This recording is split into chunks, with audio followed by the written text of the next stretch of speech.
Vamos lá, dá a mãozinha aqui para mim, vamos juntos. O nosso primeiro assunto da semana não poderia ser outra coisa que não a aprovação da urgência da tramitação do projeto de lei que equipara o aborto realizado depois de 22 semanas de gestação ao crime de homicídio. Vamos lá, porque aqui a gente fala de nuance, então eu vou chamar a atenção de vocês o tempo todo. Então, de cara, eu quero saber, vocês prestaram atenção no que eu falei?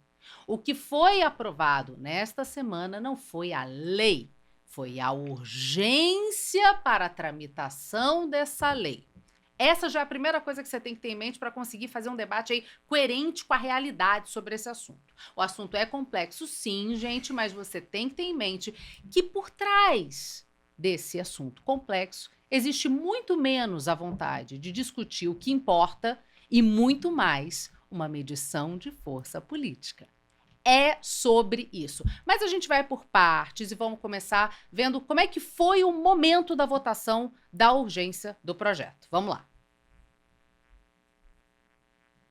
Orientação de bancada pelo acordo feito, deputado Henrique. Deputado Henrique, vai orientar ou não?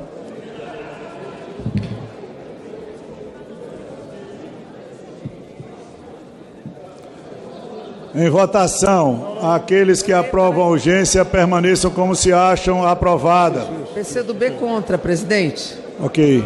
Contra os votos do PCdoB e do PSOL.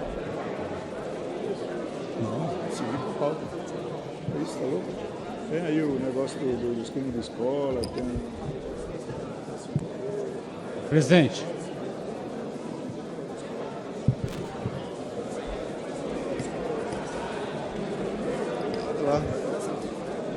Presidente, só para registrar a posição contrária do PT também. Muito obrigado. Obrigado. Aí, ó, importante. Importante esse momento. Importante, porque antes da gente entrar no mérito do projeto de lei, Gabriel, a gente viu a votação. A votação que já é engraçada esse momento, né? Quem não tem nada contra, permaneça como está. É engraçado porque você fica pensando na alternativa de quem era contra. Faz o quê? Uma polichinelo? Planta uma bananeira. O dedo, deixa pra lá.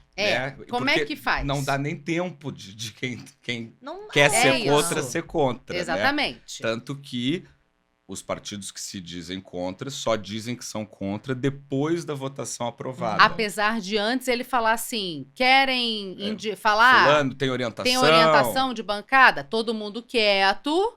Aí ele fala aprovado e aí a bancada se declara. Mas para que serve isso do partido ser contra? Vai voltar a Nesse a caso, votação? não. Era mais uma intenção de que o voto Se fosse posicionamento. nominal, então as pessoas soubessem quem era contra. Porque se somados, né, PT, PCdoB e PSOL não teriam força para barrar essa urgência, mesmo se a votação tivesse sido nominal. Pois então. Então a gente daqui a pouco entra no mérito, mas explica pra gente, Gabriel, o que significa quando a urgência é aprovada no Congresso, como foi isso? Então vamos lá, assim, bem rapidamente, né? Como é que é o ritual normal de um projeto de lei entre a sua apresentação e a sua promulgação? Simplificando um pouquinho, porque a gente tem tempo curto, né? Basicamente é assim. Um parlamentar ou um grupo de pessoas da sociedade propõe um projeto.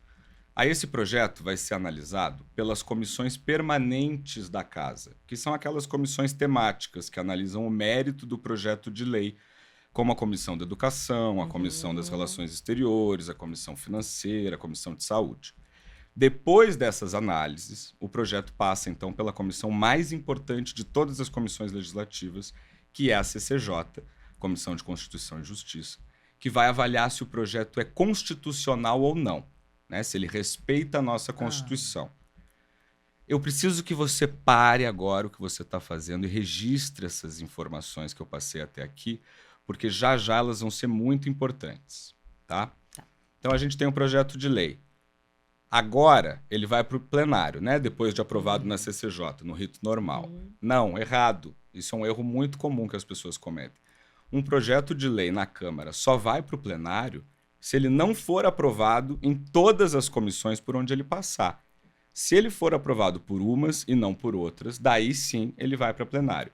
Se não, Os projetos têm tramitação exclusiva pelas comissões e aí eles vão direto para o Senado, se aprovados de novo, né, por todos esses grupos colegiados por onde o projeto passar. Isso é o rito normal. Esse é o rito normal, sem urgência. Tá. Só que no caso do aborto foi pedido uma urgência. Foi pedido uma E urgência. aí tem uma diferença Tem no uma trâmite, diferença. na burocracia da coisa? E é aí que está o pulo do gato. Quando a urgência é aprovada, o texto não precisa passar por nenhuma comissão. Ele simplesmente é levado diretamente para o plenário. Ah. E é aqui que fica evidente a tensão do relacionamento entre o governo Lula e o Congresso de Arthur Lira e Rodrigo Pacheco. Esse projeto que equipara o crime de aborto ao crime de homicídio, ele nunca passaria incólume pelas comissões temáticas da Câmara. Nunca. Menos ainda pela CCJ, que muito provavelmente barraria esse projeto por entender algumas coisas, entre elas que ele mexe em direitos já garantidos pela lei atual do aborto e porque ele fere o princípio da dignidade da pessoa humana, sobretudo das mulheres que são violentadas. Isso porque a lei de introdução às normas do direito brasileiro, que é a lei que norteia, né, todo o ordenamento jurídico aqui do nosso país, essa lei prevê que uma nova lei só pode entrar em vigor se respeitar o ato jurídico perfeito, a coisa julgada e, isso é muito importante, o direito adquirido. Então, naqueles 3 casos que a gente já tem, que o aborto não é criminalizado, isso, em teoria, já é um direito adquirido das mulheres. Passou, já tá. Né? Em vigor. Então, ao aprovar essa urgência, o Congresso coloca para debate um tema que esse governo nunca quis debater, e isso desde a campanha presidencial em 2022. Tanto que o Lula, ainda em 2022, ainda em campanha, assinou um documento para a comunidade evangélica garantindo que ele era contra o aborto e também que ele rechaçava banheiros unissex em escolas, porque isso se tornou uma grande questão aqui no Brasil. Somehow. Né? As pessoas não têm esgoto, mas a gente fica muito preocupado com banheiros E unissex. mamadeira de piroca. Isso. A ojeriza do Lula a esse assunto é tão grande, do Lula e do governo como um todo, que pouquinho tempo antes da votação da urgência que a gente viu agora, o líder do governo na Câmara, o José Guimarães, afirmou que essa questão não é do interesse do Planalto. Vamos ouvir o líder. Acordo que temos, e não é a posição do governo, porque não é a questão de governo, ainda que a questão do aborto seja uma questão de saúde pública, mas o governo não vai se meter em questões que diz respeito ao comportamento individual de cada um aqui dentro, e é problema do parlamento e não do governo.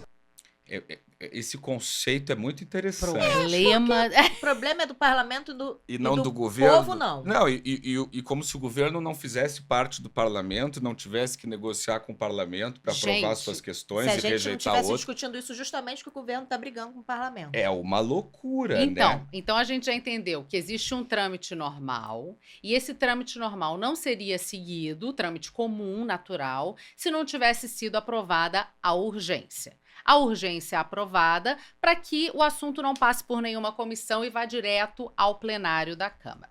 Aí tem essa explicação do José Guimarães falando, é problema da Câmara, não é problema do governo.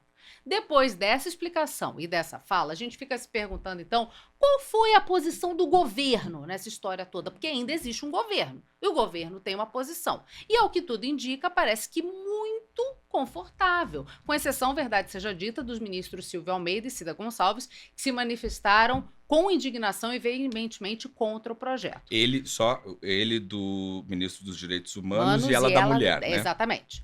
Mas, de resto, o resto parece ter corrido suave, afinal de contas, de acordo com a colunista Malu Gaspar, do jornal o Globo, o governo Lula orientou os seus parlamentares que não obstruíssem essa votação de emergência. Sim, caro coleguinha fã de político, a urgência desse projeto foi aprovada com o aval silencioso do próprio governo, com a anuência, com o cálice para sempre da base governista. Isso porque o Lula teve uma das piores semanas desse terceiro mandato, depois que o Congresso devolveu, aí é um outro assunto, mas que tem tudo a ver, parte de uma medida provisória que acabou com a cumulatividade do PIS/COFINS. Você não precisa entender tecnicamente o que isso quer dizer, mas você precisa entender o seguinte, que todo esse debate, sim, eu estou falando de todo esse debate sobre aborto nesse país, só está acontecendo por um único motivo, porque o pessoal lá em Brasília está medindo o poder das suas canetas. Essa história é tão flagrantemente política, gente, que o autor do projeto, que é o deputado Sóstenes Cavalcante, diz publicamente que está propondo essa bomba de lei para testar Lula sobre o veto. Por quê? Né? Porque o Sóstenes Cavalcante, que é o autor desse projeto de lei muito controverso, para ser assim leve, né, nas palavras, é da bancada evangélica, é pastor da Assembleia de Deus, e ele disse publicamente em entrevistas que o objetivo dele é ver se o Lula vai ter peito de vetar esse projeto, porque aí ele vai estar se contradizendo em relação àquela carta que ele assinou. Isso. Né? Isso na teoria, tá? Porque se o Lula vetar o projeto, isso não quer dizer que ele é a favor do aborto. Sim. Não necessariamente. Isso quer dizer Exatamente. que não concorda com o que está escrito ali. Exatamente. Agora, Né? eu quero falar duas bobagens aqui no meu momento. Não sei o que é, mas achei importante. Isso. Enquanto governo e parlamento estão nessa briguinha de caneta, quem tá pagando é o povo. Sempre. Se a gente não parou esse país na quarta e na quinta, não sei mais para onde a gente está indo. Pois é, e até houve uma mobilização, Não, né? Ontem a houve uma gente teve mobilização. manifestação. Pouco fez frente, né? Uma meia dúzia de Mais gente ou no menos, uma galera porque ali na no fim do Cinelândia. dia, a gente já vai chegar lá, teve uma reação ali, né, dos Isso. presidentes do Congresso, o Arthur Lira e o Rodrigo Pacheco, que se manifestaram acalmando um pouco os ânimos, dizendo que a coisa não é bem desse jeito. O Charcones e o Henrique Tedesco estão perguntando sobre o veto, sobre a possibilidade de o Congresso derrubar o veto. Como que funciona isso? O projeto de lei que se torna lei dentro do Congresso, que ele é proposto pelo Congresso, ele vai para a sanção do presidente, o presidente pode vetar ou sancionar. O presidente vetando, os trechos vetados voltam para a Câmara, né, ou para a casa de onde saiu Sim. o projeto, ou para a Câmara ou para o Pro Senado, Senado. e os parlamentares, então, analisam esse veto. Os parlamentares podem ou manter o veto, aí a lei fica como ela estava, sancionada pelo presidente, ou eles derrubam o veto, e aí aqueles trechos que foram vetados passam a fazer parte da lei. O Lula não pode vetar de novo. O Sim. Lula não tem como vetar Tá, duas vezes. Né? Então, exatamente. E pegando só um gancho nisso que o Gabriel estava falando, da briga dos dois, e aí depois Lira disse que não é bem isso e tal, não sei o quê. É por isso que eu estava ouvindo essa semana Medo e Delírio, que é um podcast que eu gosto, e parei para pensar uma coisa. É por isso que, mesmo com as eleições municipais em outubro, a gente está mais preocupado com a eleição do Lira em janeiro, né? Em janeiro, Sempre. fevereiro do ano que vem, do que quem vai asfaltar nossa cidade aqui pra gente passar com carro. que é aquela coisa que a gente sempre fala aqui no Rivo News, né? No fim do dia, quem manda mesmo no Brasil é o Congresso Nacional. É o Congresso Nacional. Sempre. Essa Ah, medição ó. de força, sempre a gente é que sai como E é o aí, mais fraco. uma né? piada interna que fizemos ontem na reunião de pauta, que a Cecília Ai, virou que pra mim medo. e falou assim: Manu, você tá preparada pra ter um governo de direito em 2026? A gente já está tendo! Em alguma medida, sim. Em alguma medida, sim. Inclusive, Quem votou na esquerda, cadê o. inclusive por que parte interessa da pra omissão esquerda? do próprio governo. Absolutamente. Que está preferindo deixar de lado essas pautas incômodas. Isso já foi dito pelo próprio governo. Não mexam mais nos vesperos desse tipo de pauta. Não, o Lula já porque disse dá N confusão. vezes, não queremos falar de costumes. É As pautas isso. desse governo não O que passam por também aí. justifica muito, agora que eu vi uma declaração mais cedo, do próprio silêncio da Janja. Claro, absolutamente, que eu Exato. Que entrei veio agora há defender pouco. a democracia São- da GLO, mas cadê o direito da mulher? São 3 dias da primeira-dama que gosta Tá passeando no muito G7. e que gosta muito de se manifestar sobre os assuntos que ocorrem aqui no Brasil o tempo todo, inclusive quando não solicitada. Ela não, nessa defesa da dignidade das mulheres, ela ainda não se manifestou. O Gleison tá aqui assim, ó. E mesmo com a omissão da base governista, o veto de Lula pode sair benéfico para a imagem dele. Eu tô errado. Gente, não importa. E- Posso dizer para vocês? Não importa. Isso está sendo apenas uma guerra entre executivo e parlamentares para ver quem está controlando melhor as rédeas da governabilidade nesse país. É apenas sobre isso. E não só isso, essa questão, Gleison, do benéfico ou do maléfico depende muito, é uma frase que eu falo muito aqui, mas depende muito do ponto de vista, porque o Lula vetando, tudo bem, a base progressista dele vai exaltar esse feito, mas o Lula gosta muito dos votos dos evangélicos. E o veto a esse projeto, de alguma maneira, poderia arranhar a imagem dele com essa comunidade, né? Que é, inclusive, essa a intenção toda do Sóstenes Cavalcante. Ele admite isso ao dizer que está querendo testar o veto. E teve um outro comentário que eu acho que é muito legal da gente exaltar aqui, da Luísa, que ela entendeu direitinho o espírito do Rivonews, que é cada vez mais claro, que é importantíssimo importantíssimo conhecer melhor como funciona a engrenagem política do Brasil, e que todos nós precisamos votar melhor em deputados e senadores que nos representem, e é isso que a gente sempre fala aqui. O destino de quem não se interessa por política é ser governado por aqueles que se interessam. Exatamente. Sempre. As coisas todas já são justamente difíceis para ninguém dar pitaco. É isso. Não, Aí se você não tenta se aprofundar mais um pouco, aí... O Gleison tá falando, mesmo que não importe, tá claro que é uma guerra de imagem. E esse é o ponto que eu tô querendo saber. Sim, é uma guerra de imagem. E de poder. Acima de tudo, Gleison, de poder. Eu tô achando muito legal a gente debater o assunto aborto. Mas esse não é o tópico em que interessa a eles lá dentro.